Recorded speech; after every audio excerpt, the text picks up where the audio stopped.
Hello दोस्तों, तो चलिए दोस्तों, welcome to my YouTube channel. दोस्तों तो आज मैं आपके साथ फिर से हाजिर हूँ। आज डे सेकंड के साथ। दोस्तों फर्स्ट डे हमने डिस्कस किया था एमपी जीके के 20 क्वेश्चंस। आपको काफ़ी अच्छे लगे होंगे। अगर आपने वो नहीं देखे हैं तो उन क्वेश्चनों को आप जरूर जाके देखना, ठीक है। इस वीडियो के बाद आप डे फर्स्ट को भी देखना, क्योंकि दोस्तों अगर आपका एमपी पुलिस कांस्टेबल का पेपर है, जितनी भी तारीख को हो, आपको पता चल गया होगा कितनी तारीख को मेरा पेपर है। तो जितनी भी तारीख को आपका पेपर है, बस उतनी तारीख तक पर डे 20 क्वेश्चन मैं दे रहा हूँ। पर डे 20 क्वेश्चन आप करते चलो दोस्तों, काफ़ी हद तक फंसने के चांस रहेंगे। बहुत इंपॉर्टेंट प्रश्न है दोस्तों, ये महत्वपूर्ण प्रश्न होने वाले हैं एमपी जीके के। तो एमपी जीके का कोई भी क्वेश्चन आता है तो आपसे छूटेगा नहीं, इसीलिए मैं आपके लिए 20 क्वेश्चन पढ़ लेकर आ रहा हूं दोस्तों, ठीक है दोस्तों। तो आज सेकंड डे है, अगर आपने फर्स्ट नहीं देखा उसको भी देख लेना। चलिए दोस्तों, वीडियो में आगे बढ़ेंगे और आज के जो 20 क्वेश्चनों को अपन देख लेते हैं, ठीक है दोस्तों। तो चलिए आगे बढ़ते हैं, लेकिन उससे पहले अगर आप मेरे चैनल पर नए हो, चैनल को सब्सक्राइब कर लेना, क्योंकि मैं ऐसी ही हर परीक्षा से जुड़ी अपडेट और हर परीक्षा से जुड़े प्रीवियस ईयर पेपर वगैरह क्वेश्चन वगैरह मैं आपके लिए लेके आता रहता हूँ, जिससे आपकी तैयारी और भी मजबूत हो सके दोस्तों, ठीक है। तो चलिए बिना देरी करते हुए अपन देख लेते हैं आज के 20 क्वेश्चन। तो चलिए दोस्तों, तो हम आ चुके हैं और आज के हम 20 क्वेश्चंस को देखने वाले हैं। तो चलिए यहाँ पे अपने कल 20 क्वेश्चन तक कर लिए थे दोस्तों, आज मैं आपको 21 क्वेश्चन यहाँ पे बता रहा हूँ, ठीक है दोस्तों। यहाँ पे आप देख सकते हैं, यहाँ पे आपको दिख रहा होगा। देखिए दोस्तों, यहाँ पे दिया है कि गन कैरेज फैक्ट्री कहाँ पर स्थित है, बताइए। गन कैरेज फैक्ट्री कहाँ पर स्थित है? जबलपुर में है, या मंडला में है, या मंदसौर में है, या रीवा में? एक बार और देख लो ध्यान से, गन कैरेज फैक्ट्री कहाँ स्थित है? जबलपुर, मंडला, मंदसौर या रीवा, कहाँ पर स्थित है दोस्तों? तो ये जो फैक्ट्री है दोस्तों, चलिए अपन देख लेते हैं। ये जो फैक्ट्री है दोस्तों, यहाँ पे देखिए लिखा है, यहाँ पे आपको दिख जाएगा। इसका पूरा विवरण अपन पढ़ते हैं, ठीक है, और फिर जानेंगे। तो देखिए दोस्तों, यहाँ पे लिखा है, क्या लिखा है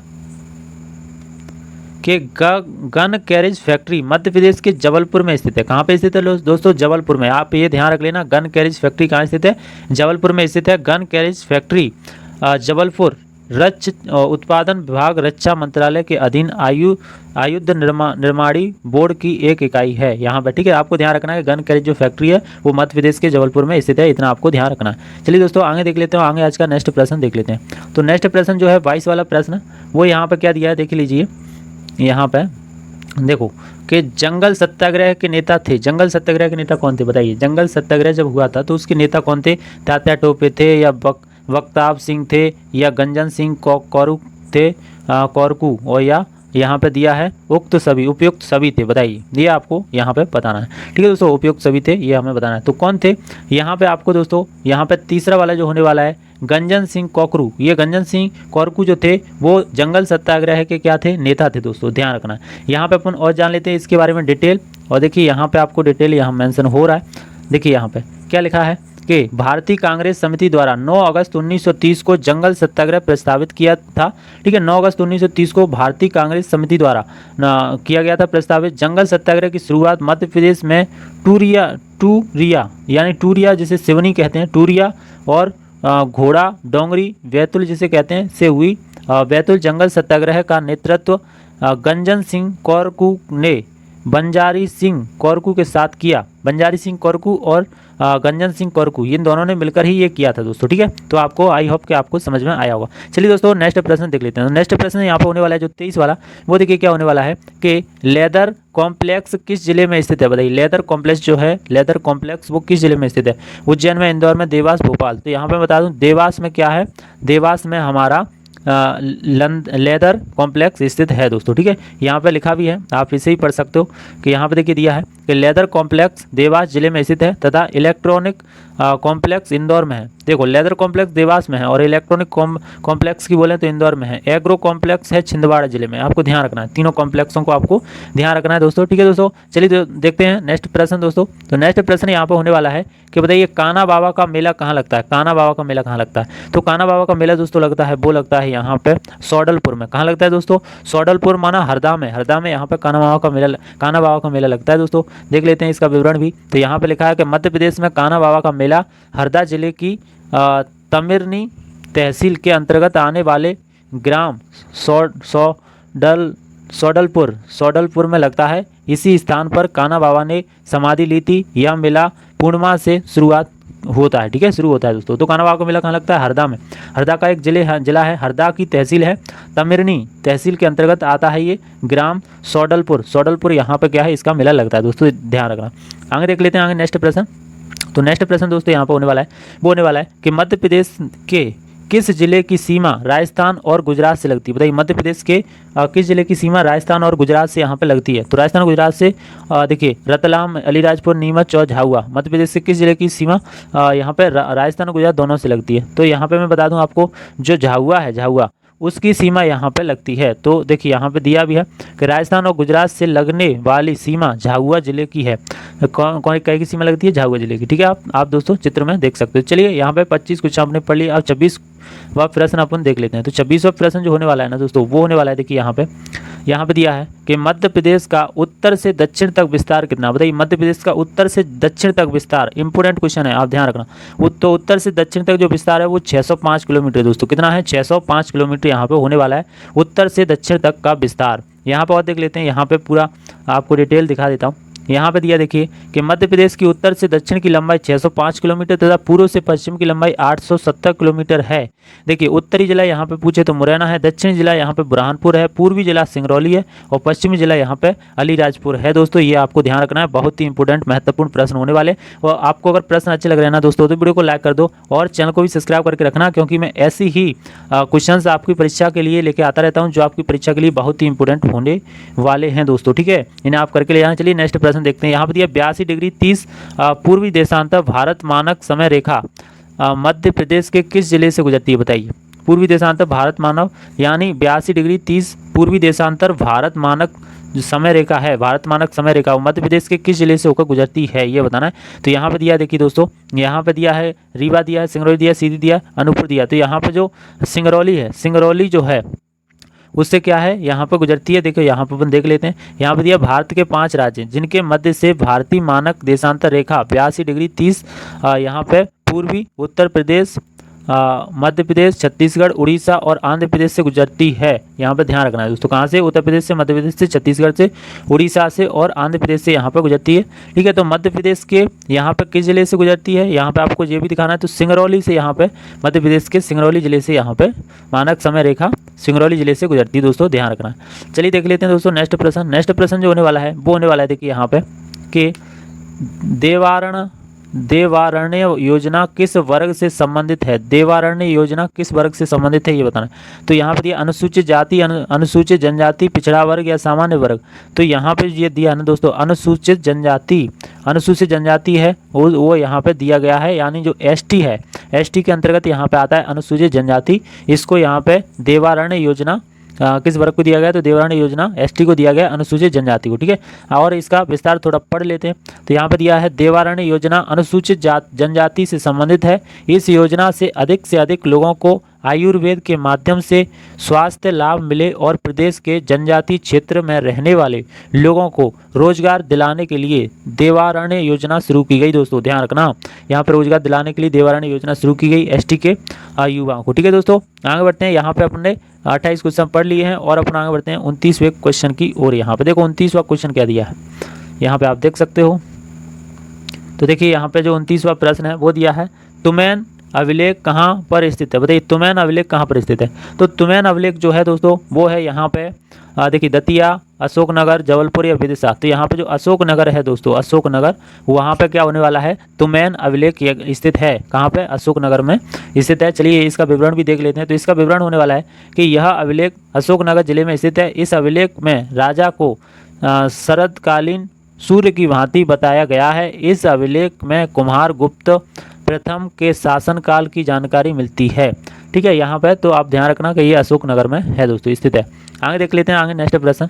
तो नेक्स्ट प्रश्न यहाँ पे दिया है, देखिए कि महामृत्युंजय का मेला कहाँ पर लगता है? बताइए महामृत्युंजय का मेला कहाँ पर लगता है? तो महामृत्युंजय का जो मेला यहाँ पे दिया सीधी, दतिया, रीवा या भोपाल। तो यहाँ पे जो रीवा है ना, रीवा में यहाँ पे महामृत्युंजय का मेला लगता है। यहाँ पे आप इसका विवरण भी देख सकते हैं। यहाँ पे लिखा है महामृत्युंजय का मेला रीवा जिले में लगता है। इस मेले का आयोजन बसंत पंचमी और शिवरात्रि पर किया जाता है दोस्तों, ध्यान रखना। ठीक है, आगे चलते हैं और आगे नेक्स्ट प्रश्न देख लेते हैं। तो नेक्स्ट प्रश्न यहाँ पे होने वाला है दोस्तों, वो होने वाला है कि पैसा अधिनियम के तहत आदिवासी को किन किन क्षेत्रों पर अधिकार दिया जाता है? बताइए पैसा अधिनियम के तहत आदिवासियों को किन किन क्षेत्रों पर अधिकार दिया जाता है? जल, जंगल, जमीन या उपयुक्त सभी। तो यहाँ पे उपयुक्त सभी, यहाँ पे जो आदिवासी लोग हैं देखो उनको जल भी चाहिए, जंगल भी चाहिए, जमीन भी चाहिए, तो उपयुक्त सभी तो होंगे। इन तीनों के बिना वो नहीं रह सकते। ठीक है दोस्तों, ध्यान रखना। तो यहाँ पे इसका बहुत बड़ा सा विवरण भी दिया है। ठीक है, तो उसको भी आपको दिखा देता हूँ। तो इसका जो विवरण दिया है इतना बड़ा सा, उसमें क्या लिखा है देखो मैं आपको दिखा देता हूँ। पैसा एक्ट यानी पंचायतों के प्रावधान अधिनियम 1996 के तहत भारत के अनुसूचित क्षेत्रों में रहने वाले लोगों के लिए पारंपरिक ग्राम सभाओं के माध्यम से स्वशासन सुनिश्चित करने के लिए भारत सरकार द्वारा अधिनियम एक कानून है। दरअसल अनुसूचित क्षेत्र भारत के संविधान की 5वीं अनुसूची द्वारा पहचाने गए क्षेत्र हैं। यह अनुसूचित क्षेत्रों में ग्राम सभाओं को विशेष रूप से प्राकृतिक संसाधनों के प्रबंध के लिए विशेष अधिकार देता है। पंचायतों से संबंधित संविधान के भाग 9 के प्रावधानों को अनुसूचित क्षेत्र पर विस्तारित करने के लिए यहाँ पे विस्तारित करने के लिए अधिनियम है ये, ठीक है, एक अधिनियम है, विस्तारित करने के लिए यह एक अधिनियम है। तो इसमें ये लिखा है दोस्तों पूरा। तो यहाँ पे जो उपयुक्त सभी तीनों होने वाले हैं। देखिए नेक्स्ट प्रश्न अपन देख लेते हैं। नेक्स्ट प्रश्न जो होने वाला है वो है कि मध्य प्रदेश में विधानसभा सीटों की जो संख्या है वो कितनी है बताइए। मध्य प्रदेश में विधानसभा सीटों की संख्या 230, 250, 240 या 260 कितना होने वाला है मध्य प्रदेश में सीटों की संख्या। तो चलिए दोस्तों यहाँ पर मैं बता देता हूँ आपको कि मध्य प्रदेश में सीटों की संख्या है वो है 230। यहाँ पे आपको देख लेते हैं विवरण भी कि मध्य प्रदेश में विधानसभा सीटों की संख्या 230 है। प्रथम विधानसभा अध्यक्ष कुंजीलाल दुबे तथा वर्तमान विधानसभा अध्यक्ष कौन है, श्री गिरीश गौतम है। यहाँ पे आपको ध्यान रखना 230 तो विधानसभा सीट हैं और प्रथम विधानसभा अगर अध्यक्ष की बात करें तो कुंजीलाल दुबे हैं और वर्तमान विधानसभा अध्यक्ष की बात करें तो श्री गिरीश गौतम है। ये आपको ध्यान रखना है। पूछ लेगा कि वर्तमान विधानसभा अध्यक्ष कौन है, तो श्री गिरीश गौतम यहाँ पे होने वाले हैं। ठीक है दोस्तों, आगे चलते हैं और आगे नेक्स्ट प्रश्न देखते हैं। तो नेक्स्ट प्रश्न जो होने वाला है, नेक्स्ट प्रश्न देखिए यहाँ पे दिया है कि मध्य प्रदेश की पहली क्रिकेट प्रतियोगिता कब खेली गई थी। तो मध्य प्रदेश की पहली जो क्रिकेट प्रतियोगिता बताइए कब खेली गई थी। 1913 में, 1917 में, 1941, 1951 में। तो यहाँ पर 1913 में मध्य प्रदेश की पहली क्रिकेट प्रतियोगिता खेली गई थी। आपको ध्यान रखना दोस्तों। यहाँ पर देखिए, यहाँ पर दिया है इसका विवरण कि मध्य प्रदेश में पहली क्रिकेट प्रतियोगिता डेली शील्ड टूर्नामेंट 1913 में कर्नल डेली के नाम से प्रारंभ हुई थी, जबकि रणजी ट्रॉफी मध्य प्रदेश में 1934 में प्रारंभ हुई थी। ठीक है दोस्तों, ध्यान रखना। रणजी ट्रॉफी की अगर बात करें तो 1934 में अपने मध्य प्रदेश में ये प्रारंभ हुई थी। ठीक है, आगे बढ़ते हैं, आगे देखते हैं दोस्तों। यहाँ पर दिया है मध्य प्रदेश के राजकीय गान के रचनाकार कौन है बताइए। मध्य प्रदेश के राजकीय जो गान है उसके रचनाकार यहाँ पे कौन है, राजकीय गान के रचनाकार बताइए। यहाँ पे देखिए दोस्तों, यहाँ पे दिया है अमित तिवारी, अनिल माधवदेव, महेश श्रीवास्तव या सुनील झा। तो यहाँ पे जो मध्य प्रदेश के राजकीय गान के रचयिता हैं वो है महेश श्रीवास्तव। यहाँ पे ध्यान रखना है और महेश श्रीवास्तव ध्यान रखना है दोस्तों। और यहाँ पे अपन और भी देख लेते हैं। देखो यहाँ पे दिया है इसका विवरण कि मध्य प्रदेश के राजकीय गान सुख का दाता सबका साथी सबका यह संदेश है, ये वाला जो गाना है दोस्तों अपनी राजकीय गान की घोषणा 26 जुलाई 2011 को की गई थी। इसके रचनाकार महेश श्रीवास्तव, सुनील झा गायक शान थे। ठीक है, सुनील झा गायक शान भी यहाँ पे थे, महेश श्रीवास्तव और सुनील झा और गायक साहब। वैसे जो मेन जो माने जाते हैं वो यहाँ पे महेश श्रीवास्तव ही दोस्तों माने जाते हैं, आपको ध्यान रखना। और इसकी शुरुआत कब हुई थी, 26 जुलाई 2011 को, ये भी आपको ध्यान रखना है दोस्तों। ठीक है, तो चलिए दोस्तों और भी देख लेते हैं नेक्स्ट प्रश्न की ओर। यहाँ पे देखिए नेक्स्ट प्रश्न, तो यहाँ पे दिया है कि होम स्टे योजना किस क्षेत्र से संबंधित है बताइए। होम स्टे योजना किस क्षेत्र से संबंधित है, पर्यटन से, उद्योग से, स्वास्थ्य से या शिक्षा से। तो जो पर्यटन है ना, पर्यटन, उससे यहाँ पे क्या है, होम स्टे योजना यहाँ पे किस क्षेत्र से संबंधित है, तो पर्यटन क्षेत्र से यहाँ पे संबंधित है। चलिए दोस्तों और भी देख लेते हैं यहाँ पे विवरण।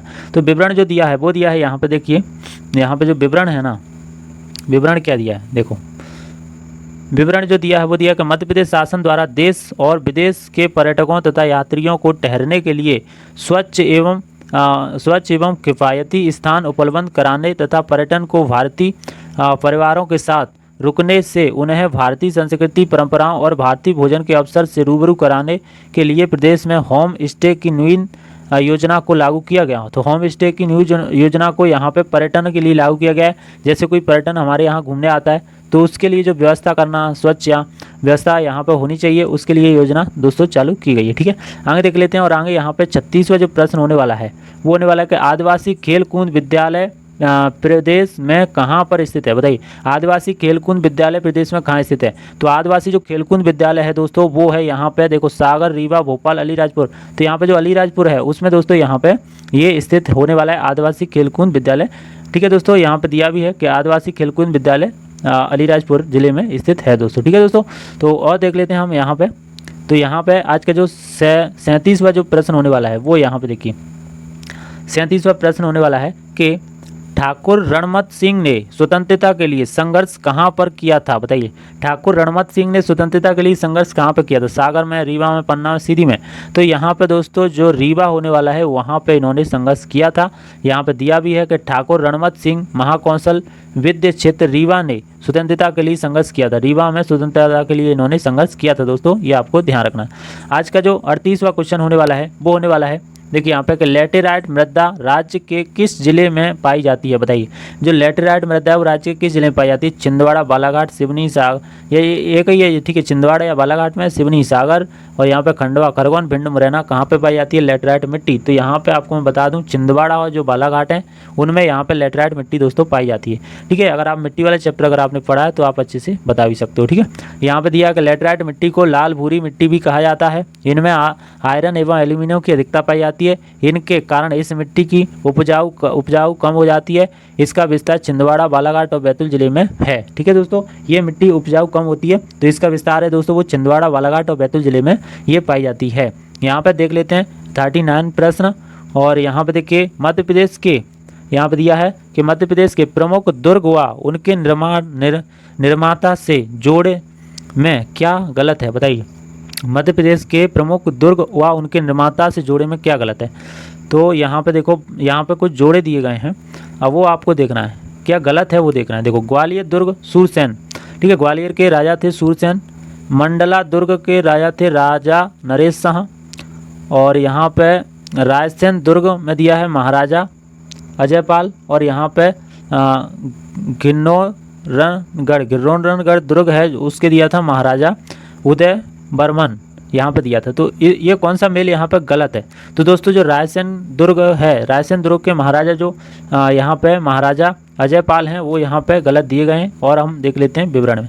देखो यहाँ पे दिया है कि रायसेन का किला मध्य प्रदेश के रायसेन जिले में स्थित है। इसका निर्माण राजा राज बसंती ने करवाया था। राजा राज बसंती ने करवाया था। इस किले में पूर्णमल किला भी कहा जाता है। इस किले में बादल महल, राजा रोहित महल और इत्रदाह का महल स्थित है। मतलब इसमें 2-3 और भी महल जो स्थित हैं, ठीक है। तो इसका निर्माण यहाँ पे किसने करवाया था? यहाँ पे देखिए राजा राज बसंत, इसका निर्माण करवाया था राजा राज बसंत ने यहाँ पर निर्माण इसका करवाया था। तो ये सही है। यहाँ पे गलत लिखा था, देखिए यहाँ पे जो रायसेन दुर्ग है उसका महाराजा अजयपाल लिखा था, तो ये नहीं होगा, राजा राज बसंत होगा यहाँ पे, ठीक है दोस्तों। तो आज का दोस्तों लास्ट प्रश्न हम देख लेते हैं। और फिर यहाँ पे देखिए, यहाँ पे दिया है कि मध्य प्रदेश का कौन सा क्षेत्र अपरदन से प्रभावित है, बताइए। अपरदन कहाँ पे ज़्यादा होता है, अपरदन से प्रभावित कौन सा क्षेत्र है? तो मध्य प्रदेश भारत का पठार, हाँ। और यहाँ पे दिया है देखिए दोस्तों, मध्य प्रदेश भारत का पठार, बघेलखंड या बुंदेलखंड या सतपुड़ा, यहाँ पे किस में यहाँ पे स्थित है? मध्य प्रदेश का कौन सा क्षेत्र अपरदन से प्रभावित है ये आपको बताना है। यहाँ पे एक बार और देख लो, मध्य राज्य का पठार, बघेलखंड, बुंदेलखंड, सतपुड़ा, ठीक है दोस्तों। और इसका आंसर आपको कमेंट बॉक्स में देना है दोस्तों, ठीक है। तो आप इसका आंसर मुझे सोच करके कमेंट बॉक्स में देना, ठीक है। और इसका अगर आंसर मैं कल फिर से बता दूंगा अगर आपको नहीं आएगा तो, लेकिन आपको कोशिश करना है और कमेंट बॉक्स में मुझे आंसर बताना है, ठीक है। आपको दोस्तों प्रश्न कैसे लगे ये भी मुझे बताना है, ठीक है। और अगर वीडियो अच्छा लगा हो तो वीडियो को लाइक करिए, चैनल पर अगर नए हो तो चैनल को सब्सक्राइब करके रखिए, क्योंकि आपकी परीक्षा को सुपर से डुपर बनाने के लिए, आपकी परीक्षा की तैयारी को आपके लिए इस जो चैनल पर ऐसी ही वीडियोज़ आती रहती हैं, ठीक है दोस्तों। तो फिर मिलेंगे नेक्स्ट वीडियो में, तब तक के लिए बाय बाय, टेक केयर, जय हिंद, जय भारत। आपका पेपर अच्छा जाए और आपका दिन शुभ हो दोस्तों, ठीक है। फिर मिलेंगे।